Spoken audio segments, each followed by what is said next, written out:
This is 99% craps. Hard 10, hard 10. Here's the number. I'll take the full odds on the 10, 200 on the hard way.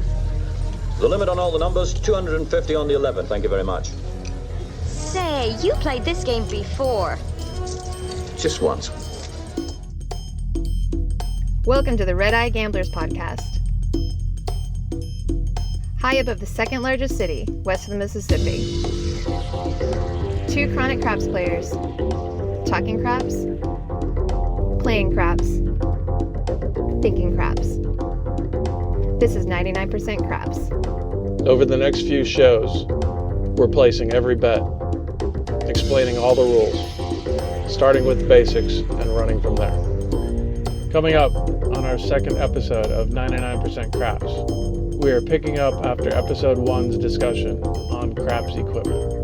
Now we're going to discuss all of the responsibilities and expectations of the crew that work the craps table and pit. Wednesday, July 18th, 2018, episode 2. The Red Eye Gamblers present 99% craps. Okay, now we're on to talk about the casino crew. Basically the employees who are working the craps game. For the most part, there's 4 dealers that work the table. And you've got basically 3 base dealers and a stick person. And then you've got management, which would be a boxman, a floor supervisor, and a pit boss. So we're going to go over the stickman's responsibilities first, because basically he actually has the most important position on the table. He is in charge of the dice and is basically runs security for the dice. He must watch the dice at all times, and because he's a stickman, he must also have the stick. If you don't see a stickman with a stick, I guess he's not the stickman. Yeah, and actually I've watched his head physically follow the dice in the air to when they hit the back of the... So he does keep his eyes, he's supposed to. Well, yeah, no, that's exactly right. He is supposed to have his eyes on the dice at all times. That's his job. And basically he stands in the middle of the table, across from the boxman, basically across from the chips, and he's standing, like I said, in the middle of the table. And he's going to call the total of the dice as they reach the other end, loudly and clearly. He's supposed to. Hopefully loudly and clearly. He's supposed to. I don't know that he does that on a regular basis. So basically, not only do they watch the dice and have a stick, but they also set and maintain the pace for the game. So really, he's the one that's giving the dice back out and making sure that the game keeps going forward. I mean, he's got to make sure that the other dealers are getting their places bets out and paid, but he definitely can force the action or slow the action. Depending. I guess you can consider him kind of like a conductor or a director of an orchestra. He's got the stick, and so basically he's telling everybody what's going on and when it's going on. Now, always watch out for the guy waving the stick. Right. So, and then with the stick, after he's calling the dice, then he'll take that stick and he'll bring the dice to the center of the table after calling the roll. And when he's got that stick, you'll notice that the other dealers don't get in his way, and basically he's got the right of way to pull those dice back into the center of the table. He also is advertising the game and trying to generate interest in the game. So he's kind of the carnival barker of the table. The dealers don't talk so much. It's the stickman that usually does. Yeah, he's the one selling all the proposition bets. Right, so he's doing the proposition bets, the hard way bets, getting people interested into the game. And so that's kind of his responsibility as well. And then not only that, he's also informing the dealers of how much to pay for the proposition bets. So that's the other thing, is he's in charge of those propositions bets in the centers of the table. So the hard way bets and the propositions, the horn, the any 7, the any crap, the any 11. Those bets are the stickman's responsibility, and when someone wins on those bets, he indicates to the dealers to pay them out. Doesn't he also do the bonus bets? Is he responsible for the bonus bets? He's also responsible. Anything in the center of the table is his responsibility. And so basically that's the other thing. When you're wanting to play one of those bets, you should throw him the money as opposed to your dealer. But make sure that he repeats the bet to make sure that he knows the money came from you.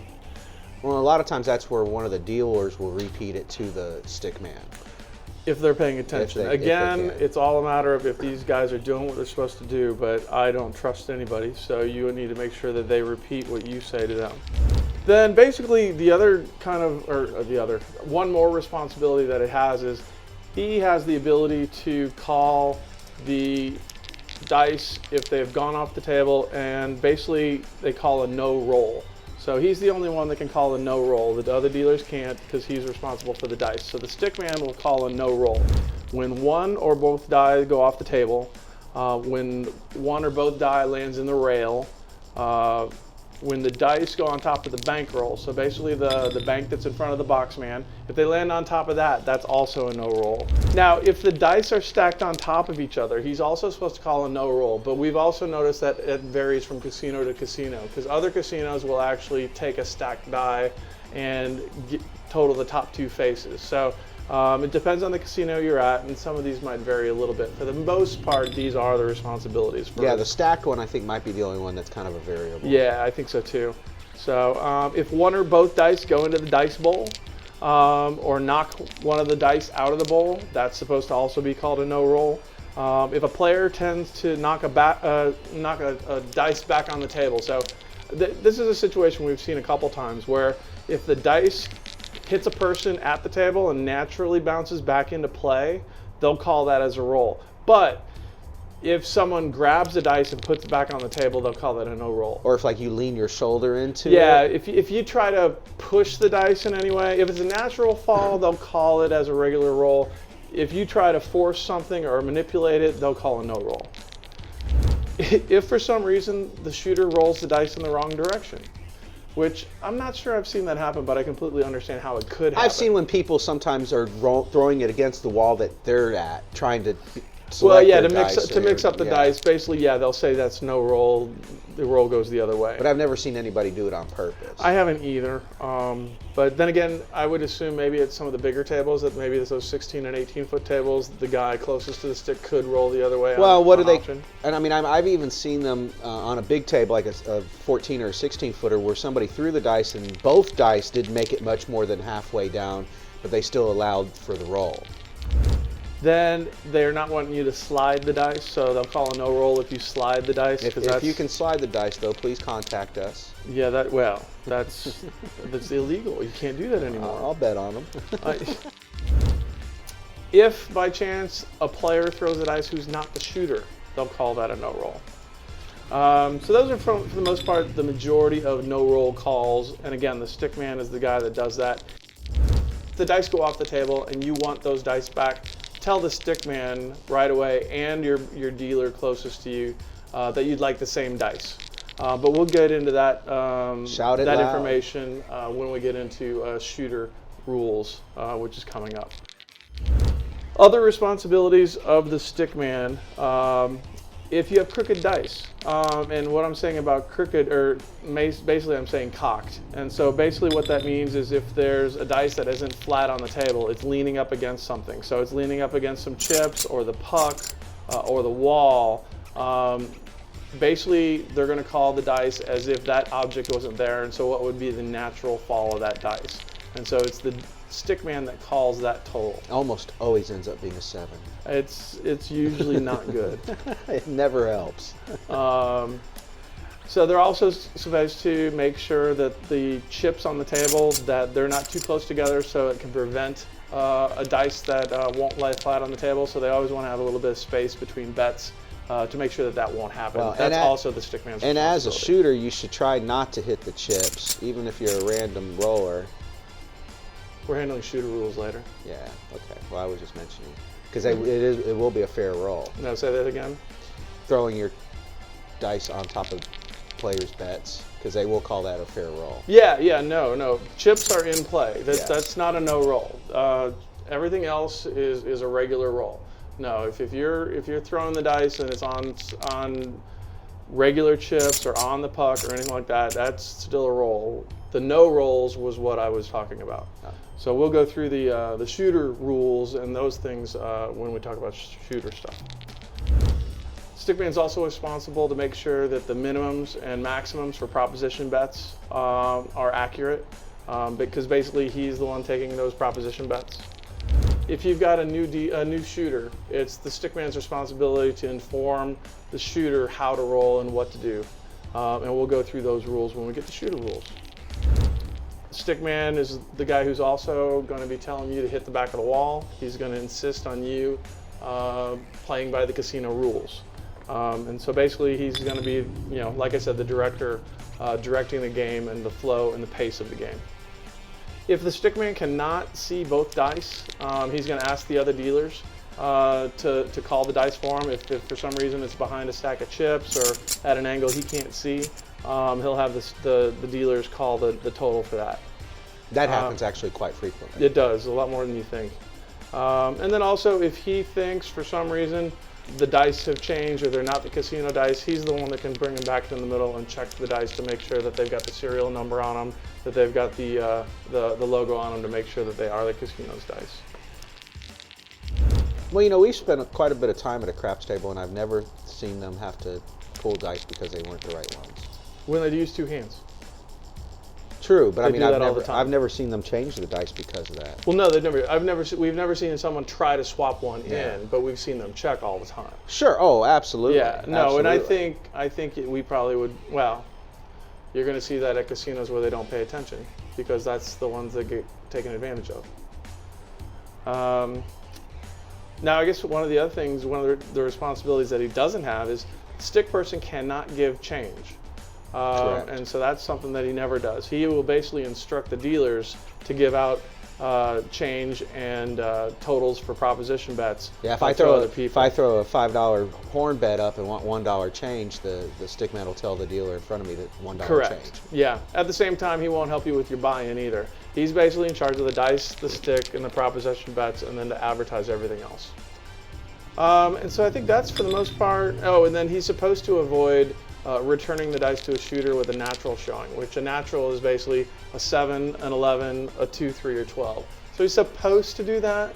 And if you don't like the number that's in front of you, you can tell him to pull it back and make a different number.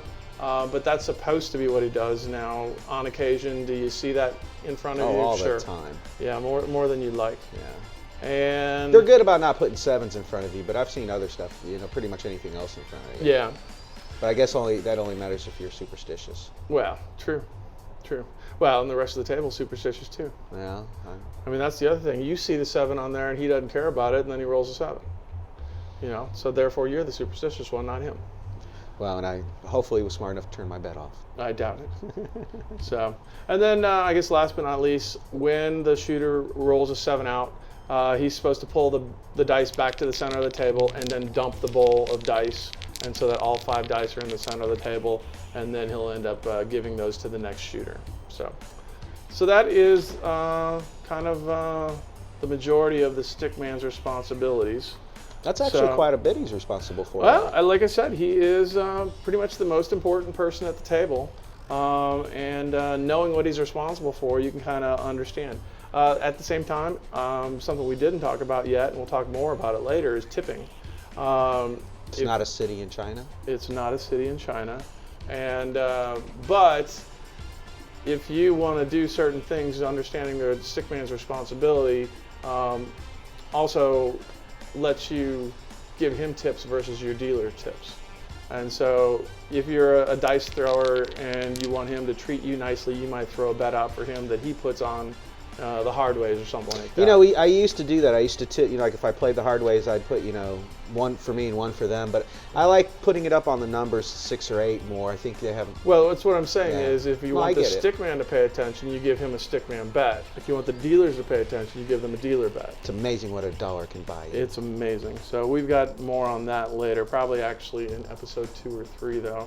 We're trying to get through a lot. It turns out as we get into these details, it's adding up on time. And Well, really- I found it really interesting when you were trying to explain the layout of the table because, you know, I'm sitting here looking at it and I'm just imagining people just listening to it and trying to figure out how it is. And I think most of what we said probably will not make sense until you see a picture of it. Right, and that's what we said. We'll throw a picture on there, a couple images of some tables that we've been at on our Facebook page and Instagram and Twitter, so that you can then listen and look.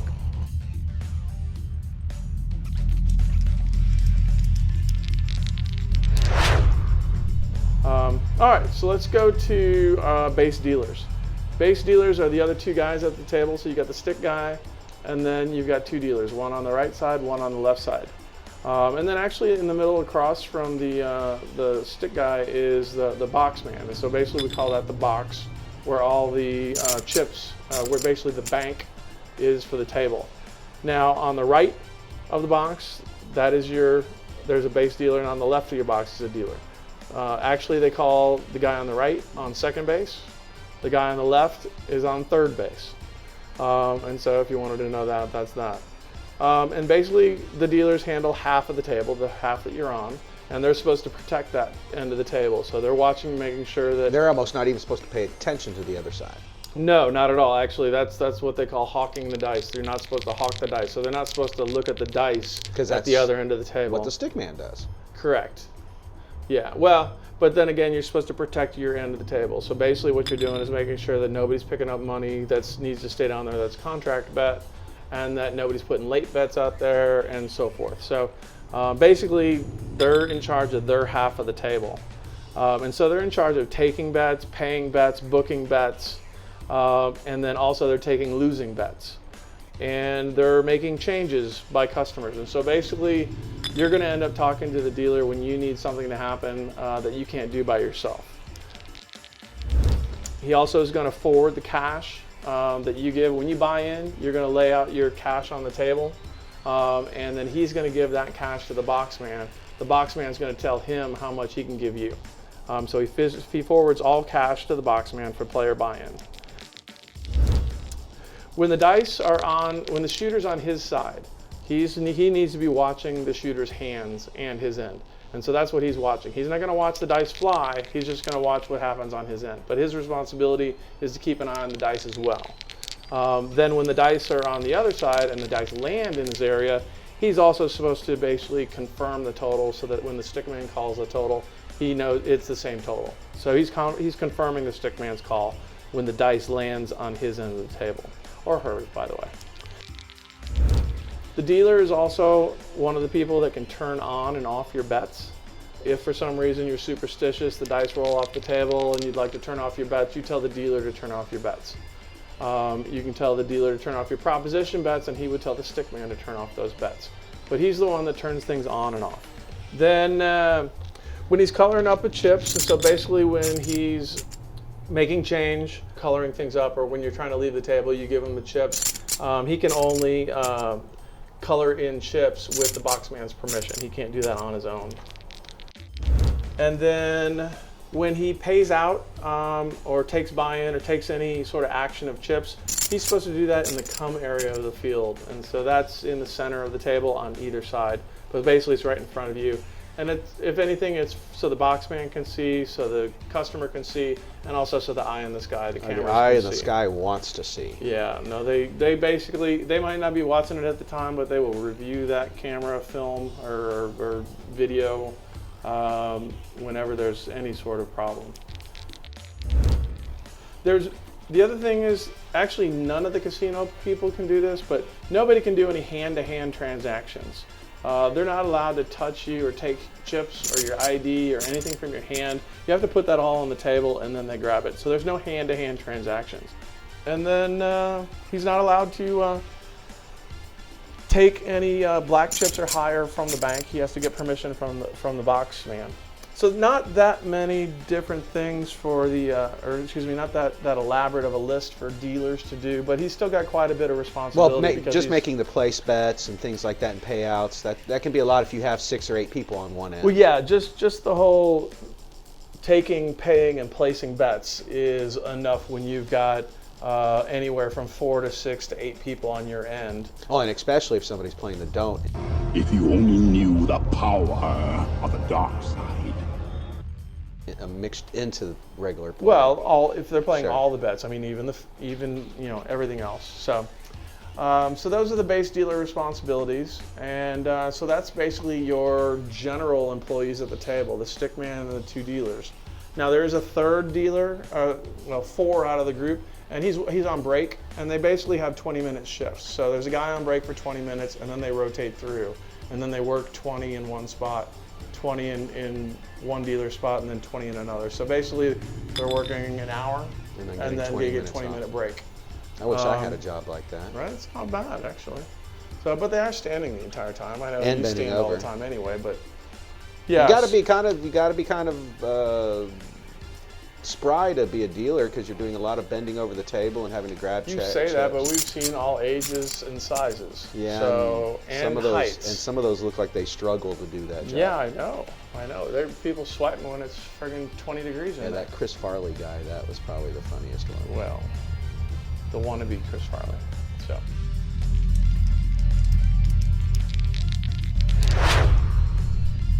All right, so those are the dealers and the stickman. Now we're going to go into basically management of the casino crew. First guy is the boxman. He's the one that's sitting down at your table. He's basically the table supervisor. He's going to be wearing a coat and a tie usually. It's a female, then they're probably going to have a coat on or a jacket. And basically they're going to sit at the center of the table and they're watching the table, supervising it, and then also they're protecting the bank. So think of them as also like the banker. You know, if you're playing Monopoly or whatever and you're watching the bank, that's what they're doing as well. But they oversee the entire game, and they're also acting as a referee. Actually, it'd be kind of nice if you saw them in stripes. That would make a little more sense too. Because basically, if there's any dispute, they're the ones that's going to settle it. They're going to check the dice. So when the dice go off the table, they're the ones that have to make sure that they come back to the table. So the stickman will get the dice back, or the dealers will get the dice back, and the boxman will have to check it to make sure that it belongs on that table. He's also going to say whether a roll is good or not. He'd be the one that would say that something doesn't count if for some reason he doesn't think it should. And then he's basically handling all the cash. So any cash that comes on the table, it gets passed over to him or her, and they're going to lay it out in front on the table so the camera can see, and so they can see, so the customer can see, and then they're going to pay out that money. Then he'll tell the dealer how much money to pass out, and then he takes that money and puts it in the well, which is basically a small slot that's in the table, and there's a box below, and that's where all the cash goes. And then basically they're the only ones that are allowed to drop anything in that box. The other dealers can't do that, it's only him. I've seen a few dealers, but it's not their responsibility. Obviously, just like any sort of business, if somebody can't do something, they'll allow it. But yeah, that's usually like at 2 or 3 o'clock in the morning. when there's nobody else there and they're not sitting down anymore and they're walking around. That's true. So, and then the other thing they do is they input the player information into the computer. So when you do have a player card or when you give them an ID, they're the ones that's putting that information in there, and so they're also rating you and putting in that information. So and hopefully leaving nice notes that you're a nice person. So anyway, but that's the boxman's responsibility. So that's basically table supervisor going forward.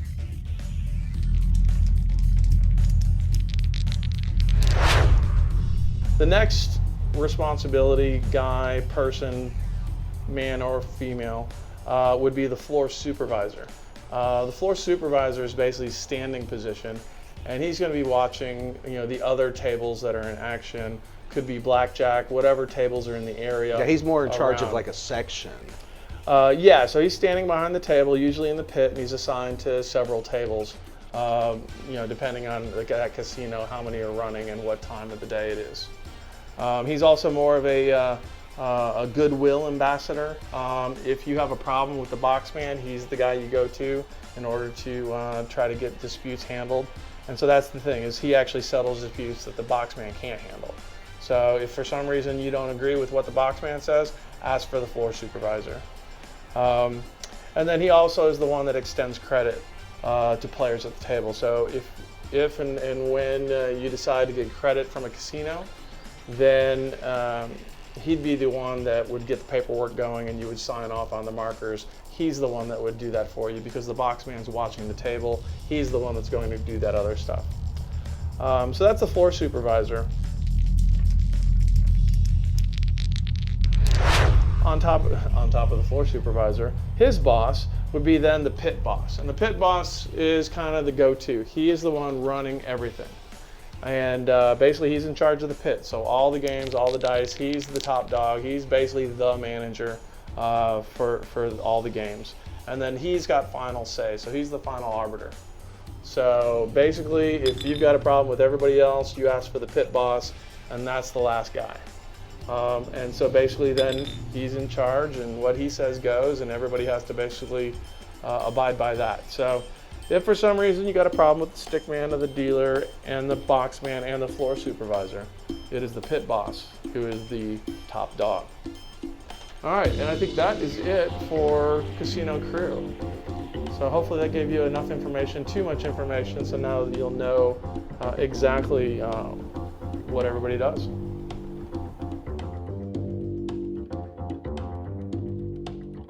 Coming up on our next episode, we continue with an explanation, discussion, and review of shooter rules and have our first discussion on betting at the craps table. The Red Eye Gamblers, thank you for your time and hope you got a little something out of this week's podcast. Here's to rolling 7s on the come out, and may your 6s and 8s always be hard. Cheers.